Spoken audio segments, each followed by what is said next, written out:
வீசி எறிந்த கடிதம். உன்னிடம் காதல் சொல்ல வந்தேன், நீ அதை கேட்கவே இல்லை. இருப்பினும் நாளை உன்னிடத்தில் எப்படியாவது சொல்லிவிடுவேன் என்ற நம்பிக்கையில்தான் இன்றிரவு உயிர் வாழப் போகிறேன்.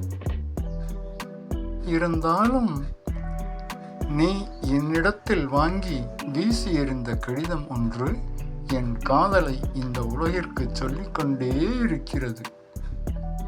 நீ மட்டும் அதை கேட்கவே இல்லை. வணக்கம் மக்களே.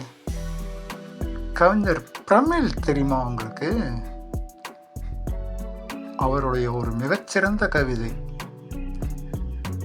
சிறகிலிருந்து பிரிந்த இறகு ஒன்று காற்றின் தீரா பக்கங்களில் தன் வாழ்வை எழுதி செல்கிறது.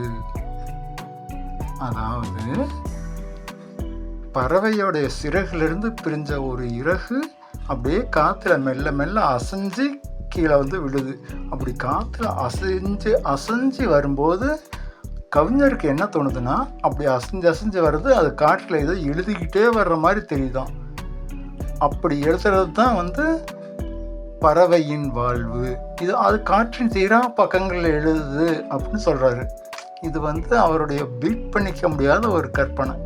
அந்த கற்பனையை படித்த உடனே நமக்கு தோணுது தான் மேலே படித்த என்னுடைய கவிதை. நன்றி, வணக்கம்.